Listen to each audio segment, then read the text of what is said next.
Governing Board. The time is, let the record show, the time is 6:01. All members are present. Please stand for the pledge. I pledge allegiance to the flag of the United States of America and to the republic for which it stands, one nation, under God, indivisible, with liberty and justice for all. And I will need a motion to adopt the agenda. I move we adopt the agenda. Second. Oh, wow, that was loud. It's loud. All those in favor? Aye. Any opposed? Okay. Do we have any public comments? Okay, thank you. So that will move us right to action item 3A. Mr. Miglierino. So President Frank, members of the board, Dr. Finch, first I wanted to express our gratitude for the board even holding the special meeting this evening. I know the board was coming together already, but this allows us to take advantage of an opportunity that we would not have after tomorrow. And we have tried to share some information with the governing board about the need to replace our copiers in our schools and departments. Just a brief history. We have 30 minutes, so I'm trying to filibuster a little bit here. Just to give you a brief history, in the 2013 bond authorization, we actually had money set aside for copier replacements. We were desperately in need of copiers at the beginning of the 2013 authorization. We elected to buy what was referred to as select series copiers, which were refurbished or remanufactured copiers, with the intent of being able to use the dollars that were in the 2013 bond not only for the acquisition that took place now about 6 years ago, and it was a lease purchase, so we paid off the lease purchase, just to be clear about the timing of the 6 years in the 2013 bond, if you were doing some math in your head there, since we're only in year 2018 right now. But the intent was that we would be able to refresh the fleet a second time during this authorization of the bond.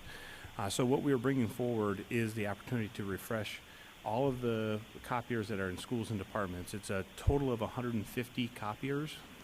That's 150, and it's just over $1.5 million in total, and would be completely funded from the bond authorization that we have established for the copier replacements. And as a result of doing this now, the contract is going to renew on November 1st with the company that we are recommending, and the maintenance costs will go up on November 1st. So doing the contract now would allow us to take advantage of the current contract pricing, which could be as much as a 34% reduction in the cost, not only for this year, but for 4 subsequent years as well. We then get to lock in this contract for 4 more years. Both the contract purchase as well as the maintenance would be a state contract arrangement that we're considering. We are still working out all the logistics of replacing the copiers, but we intend to have them replaced, the majority of them replaced on Saturdays or during the winter break, so that there would be the least amount of disruption at the campuses in particular, and so that we would start anew in January with all the new copiers. There's been a lot of people that have put in a great deal of effort to try and make this happen, including your willingness to even have this board meeting this evening, this special board meeting. So we do appreciate all the work that's gone into it. It will have a significant savings on our district moving forward, pending the board's decision this evening. I'd be happy to answer any questions. Okay. Are there any questions from board members? Okay, Mrs. Fisher.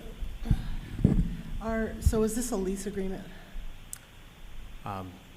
President Frank, Ms. Fisher, no, it is a purchase, acquisition of the machines and a trade-in of the existing machines. Now, is there a reason we're not utilizing the benefit of using a lease agreement? With modern technology, we have copies and prints being made all kinds of different places. We have our own print shop that can print large jobs. Why are we actually purchasing? We purchase books all the time, and if you go to a bookstore, they're sitting on the shelves because nobody wants to use them. Are we doing the same with copiers, where we're purchasing copiers, and I know some are extremely vital, but are there going to be some that are going to be sitting stagnant because the teachers or whomever is using their printer or sending it to the print shop, which would be the most responsible thing, would be to have it at the print shop for large jobs. And also, I want to know, we're replacing black and white copiers with multi-purpose units. So are we going to have an excess of cost in color prints and things of that nature? One of the things I had asked for was to see kind of what that contract or what that looked like. Obviously, there's not a contract because we're just straight purchasing, which I guess that explains that part. But have we even looked at utilizing those types of savings? Because there's a lot of money that can be saved with lease agreements to where they own the equipment and we just pay on a per use. President Frank, Ms. Fisher, we have explored multiple different offers and proposals to consider the replacements. I have never seen a lease agreement that would be cheaper than a purchase agreement because you have to pay for the present value of the asset because you're buying it over time, right? So there's always an interest component to a lease as opposed to the acquisition, buying it up front. And it has been historically our nature to try and get the greatest amount of life out of any asset that we purchase. So again, we would expect to have these copiers in our conversations with the manufacturer. This is a 7-year plan for us. We're going to purchase these machines, and they're going to find a home for 7 years. So do we have a cycle? Do we have an established cycle that the board could be made aware of? A replacement cycle? Or, I mean, are we going to replace one that we just purchased a year ago, 2 years ago, 10 years ago? I mean, what does our replacement cycle look like? I just want to make sure we're actually making, we're not just buying, well, we have a bond and we have the money so we can just spend it. I want to make sure that we're actually looking at the best use for that asset. These are great questions, and again, these copiers that we're replacing, most of them, the majority of them, are about 6 years old. There are a bunch of smaller office-style machines, but anything that was newer than a year ago is remaining. So on the list that we've provided, there are, I think, a handful of them, maybe 7 or 8 of them that were marked as not being replaced. They're going to continue with the model that they have because it's new enough. But most of these, and many of them, because they were refurbished machines when we purchased them, it's even getting difficult to get parts for them, for the manufacturer to keep them functioning. For example, beginning of this school year, Sandra Day O'Connor has 2 large 110-page machines that at their school, one of our large high schools. Both copiers were down at the start of school, one of the busy times for the need to make copies. We had to wait for parts for one of the machines, and it took 3 days, I believe, 2 days to get the parts. So we were able to get one machine up and running, but again, the expectation is that the teachers will have the tools that are necessary for them to be able to perform the function. You also made a comment about multi-function machines. We are replacing machines with multi-function machines, but that means that they have the ability to be a printer. They're connected to our network, so they can be a printer, a copier, they can also scan as well. They are not color machines.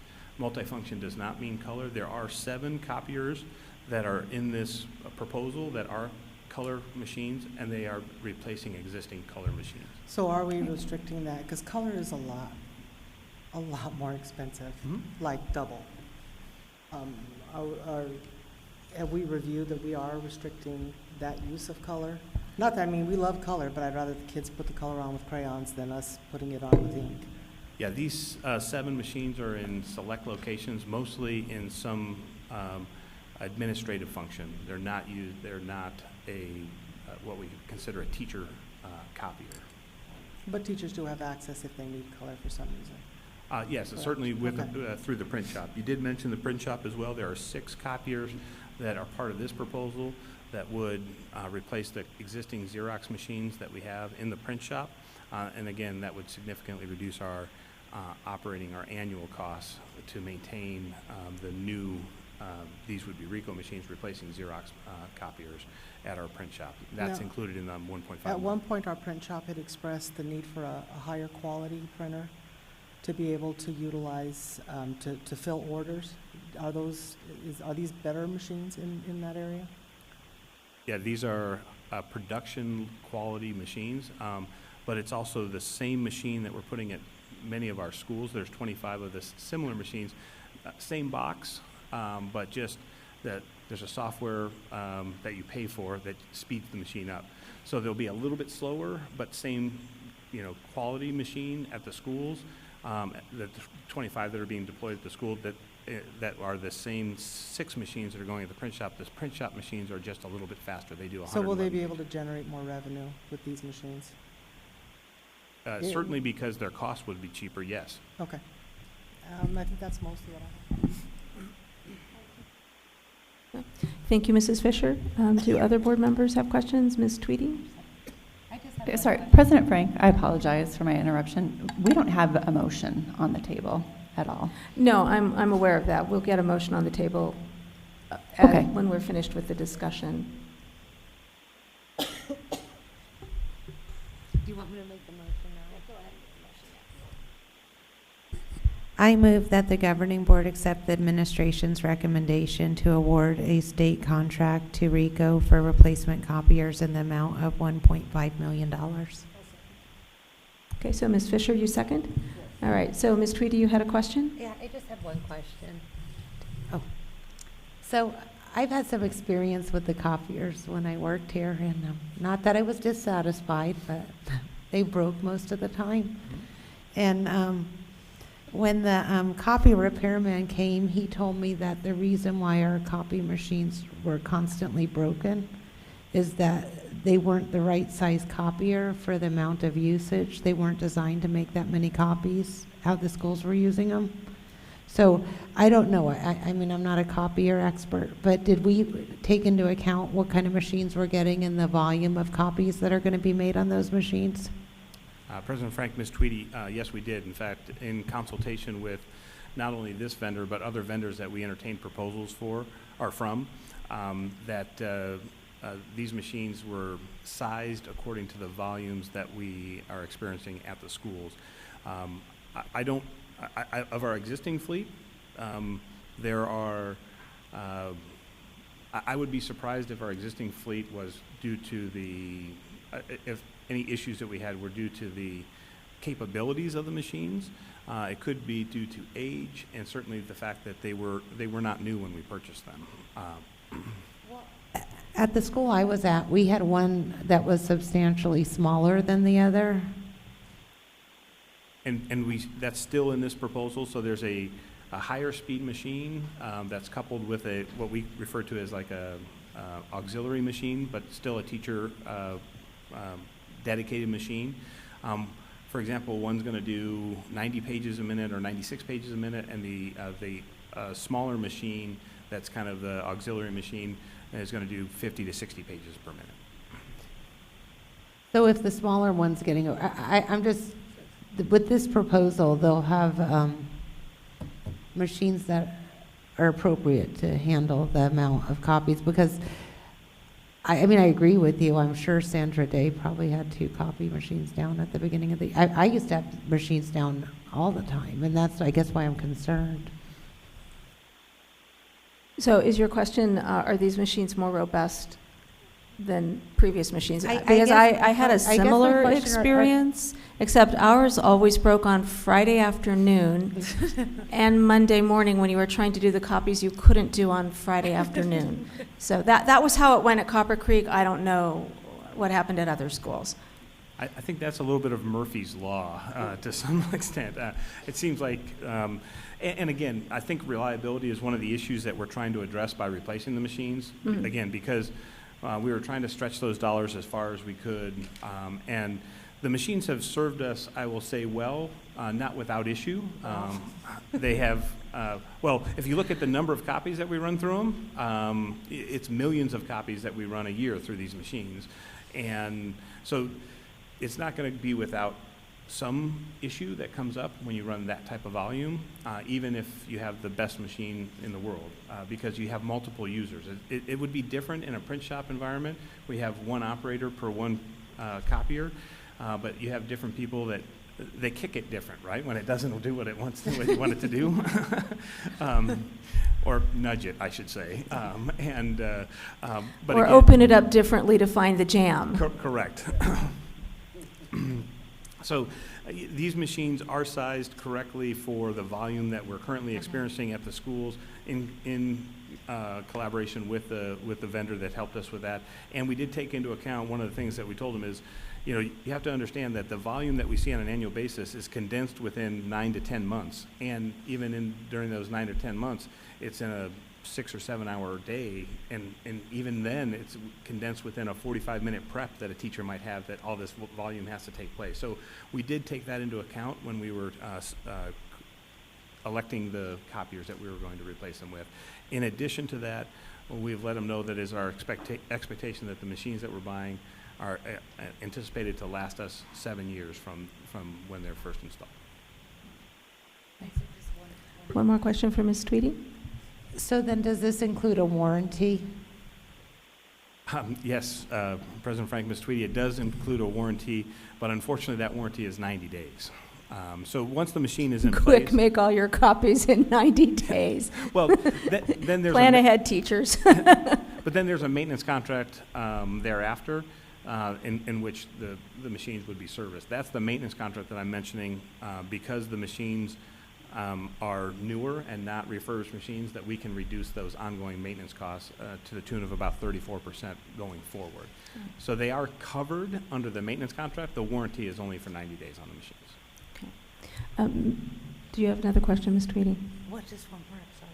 Is a 90-day warranty standard with all companies then?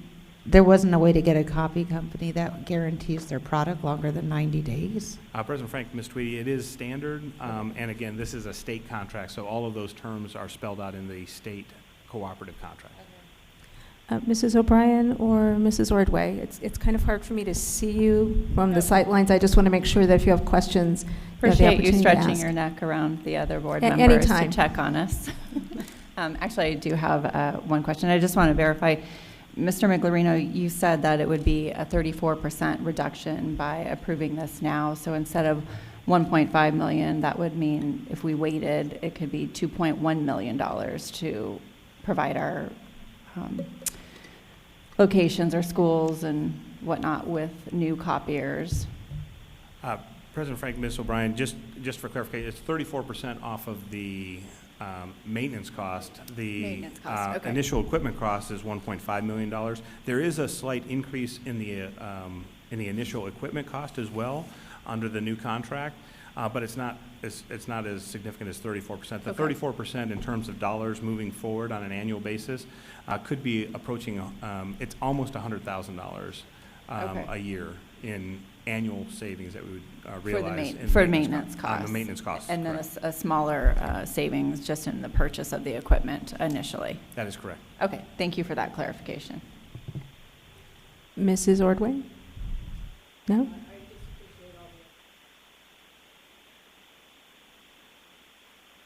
Okay. All right, if there's no further questions or comments, I will call for the vote. All those in favor? Aye. Aye. Aye. Any opposed?